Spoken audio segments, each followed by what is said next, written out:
তারপরে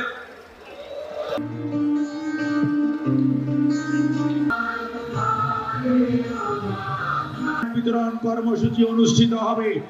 তার রোহিতপুরে জনাব আমানুল্লাহ একটু চেষ্টা সচ্ছলতা দেশের স্বনির্ভরতা যে কর্মসূচি খাদ্য কর্মসূচি এবং বিভিন্ন পর্যায়ে খাদ্য উৎপাদন দ্বিগুণ করার যে কর্মসূচি ইরিগেশন প্রজেক্টের মাধ্যমে সেই সকল কর্মসূচি আজকে হাজার মানুষ এখানে উপস্থিত হয়েছেন। ইনশাআল্লাহ এবার বাংলাদেশে বিগত 17 বছর পরে যে সুষ্ঠু নির্বাচনের মাধ্যমে 2/3 বেশি সিট দিয়ে আজকে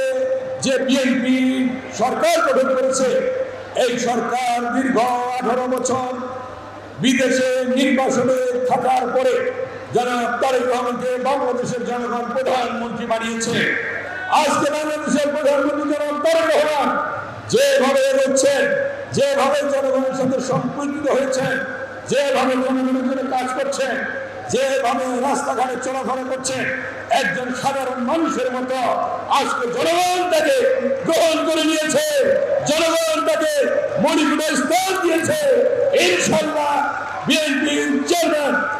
মাননীয় প্রধানমন্ত্রী জনাব তারেক রহমানের কর্মসূচি সফলতার মধ্য দিয়ে বাংলাদেশ আবার স্বাবলম্বী হবে, বাংলাদেশের জনগণ আবার সুবিধা ভোগ করবে, বাংলাদেশের জনগণ আবার উপকার পাবে,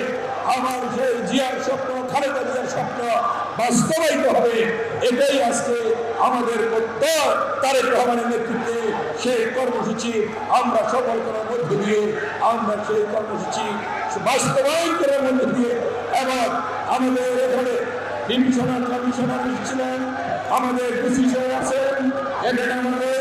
অন্যান্য কর্মকর্তা নিয়োজন সাহেব, এসিএম সাহেব সহ সমাজ কল্যাণ বিভাগে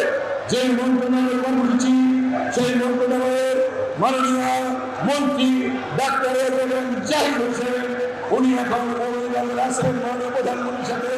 তাদের সকলকে ধন্যবাদ জানিয়ে, অভিনন্দন জানিয়ে, শুভেচ্ছা জানিয়ে এবং ইনশাআল্লাহ আজকে যারা পাচ্ছেন আগামীতে আজকে যারা পাবেন না তাদেরকে আমরা পর্যায়ক্রমে ফ্যামিলি কার্ড দেব ইনশাআল্লাহ। এই প্রত্যয় ব্যক্ত করে আমার দুই হাত তুলে মাননীয় প্রধানমন্ত্রী যারা তারেক রহমানকে ধন্যবাদ জানিয়ে আমার বক্তব্য শেষ করছে।